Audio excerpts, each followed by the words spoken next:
Take my lips, O Lord, and speak through them. Take our minds, O Lord, and think through them. Take our hearts, O Lord, and set them on fire with love for you. Amen. Please be seated.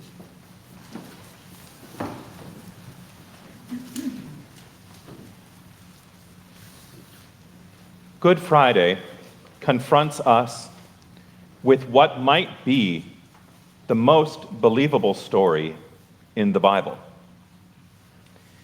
I say believable, not because it's pleasant or comfortable, but because it aligns perfectly with what we know about human nature and divine love. This past Sunday, on Palm Sunday, we explored together how evil operates through our human relationships and systems, through betrayal of intimate relationships, through abuse of power, through mob mentality, through silence that permits suffering, and through dehumanization that strips away dignity. Today, on Good Friday, we witness God's response to that evil. We see a God who draws near.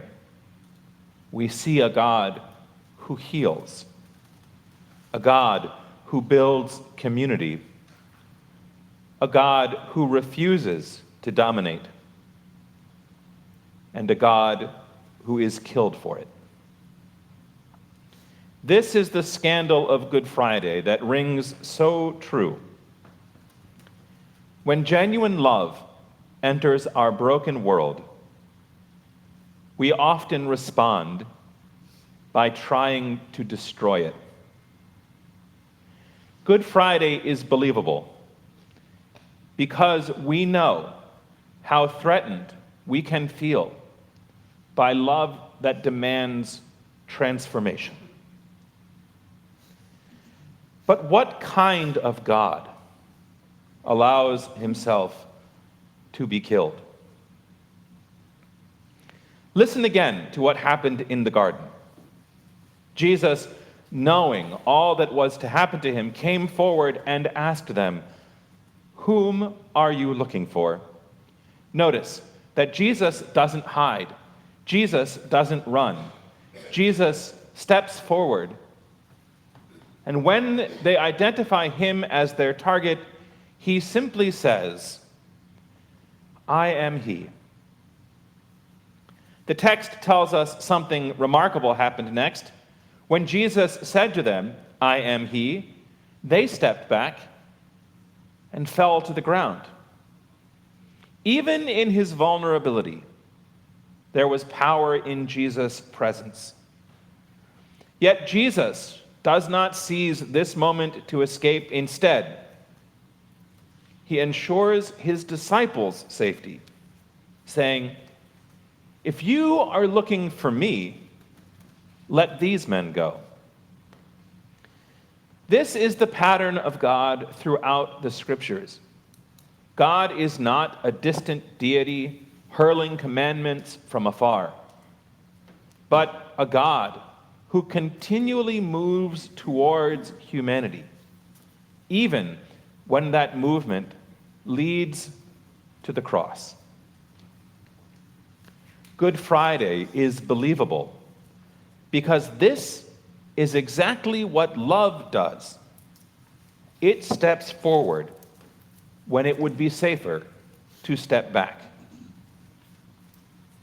But what kind of God allows himself to be arrested when he could have escaped? As the story unfolds, we witness the stark contrast between Jesus and everyone else. Peter, who promised loyalty, denies Jesus 3 times. The religious authorities, who should recognize God's presence, demand Jesus' crucifixion. Pilate, who acknowledges Jesus' innocence, does nothing to stop it.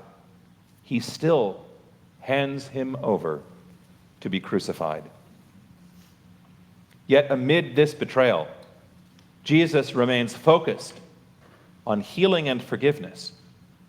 Even on the cross, surrounded by mockery and suffering, he creates a new family, saying to his mother, "Woman, here is your son," and to the beloved disciple, "Here is your mother." The God we encounter on Good Friday is not keeping score of our failures. Instead, this is a God determined to restore what is broken, even as humanity drives nails through divine hands. Good Friday is believable because true love continues to heal even when wounded. But what kind of God forgives those who are killing him? Throughout his ministry, Jesus gathered the forgotten and the outcast and the broken. And at the cross, we see this community persisting, not the powerful, but a group of women and one faithful disciple standing witness. Even in his final moments, Jesus is creating connections, building a family, not of blood, but of love. When questioned by Pilate, Jesus explains, my kingdom is not from this world." He continues, "For this I was born, and for this I came into the world, to testify to the truth.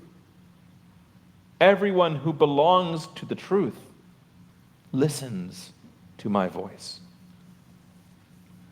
This is the alternative community Jesus establishes, not a community built on power, violence, or domination, but on truth and love.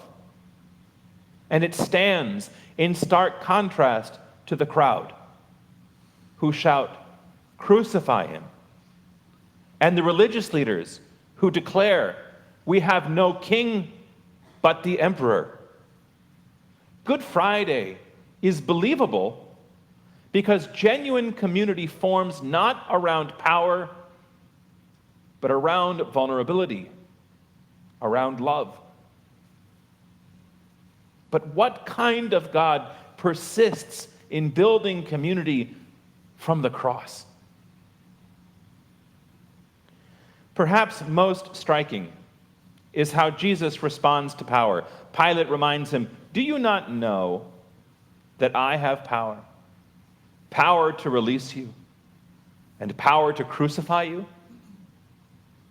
Jesus' response is illuminating. He says, "You would have no power over me unless it had been given you from above." Even facing death, Jesus doesn't grasp at authority that is rightfully his. The soldiers mock him with a crown of thorns and purple robe, crying, "Hail, King of the Jews," while striking him. The irony is devastating. They unknowingly speak truth while completely misunderstanding what true kingship means. This is a God who washes feet rather than demands worship, a God who serves rather than coerces, a God who chooses community over control. Good Friday is believable because real strength is revealed not in dominance, but in surrender. But what kind of God surrenders power when instead he could claim it? After receiving the sour wine, Jesus declared, "It is finished." Then he bowed his head and he gave up his spirit. But what was finished? Not just his life, but also his mission. His mission to show us what God is truly like. His mission to demonstrate that divine love will go to any length to connect with humanity. And for this mission, he was killed. Good Friday is believable precisely because it shows us what happens when perfect love enters a world bent on power and self-protection. Love gets crucified. And as we sit with this reality today, I ask you, do we recognize this pattern? Can we see how we still crucify love when it threatens our comfort, our power, our way of seeing the world? The scandal of Good Friday is not just that it happened once 2,000 years ago, but that it happens still. Yet even now, divine love continues to come towards us, continues to offer healing, continues to try to build community, and continues to surrender its power for the sake of connection and healing. Now, what kind of God allows himself to be killed? What kind of God allows himself to be arrested when he could escape? What kind of God forgives those who are killing him? What kind of God builds community from the cross? What kind of God surrenders power when he could claim it? The kind of God who steps towards danger rather than away from it. The kind of God who heals even while being wounded. The kind of God who creates family from the fragments of betrayal. The kind of God who finds strength in surrender rather than domination. The kind of God who is defined by love so radical it will stop at nothing. Nothing. Not even death to reach us. The kind of God who transforms the worst that we can do into the means of our salvation. The kind of God worth offering our whole lives to. This is our God. This is Good Friday. This is the most believable story ever told. Amen.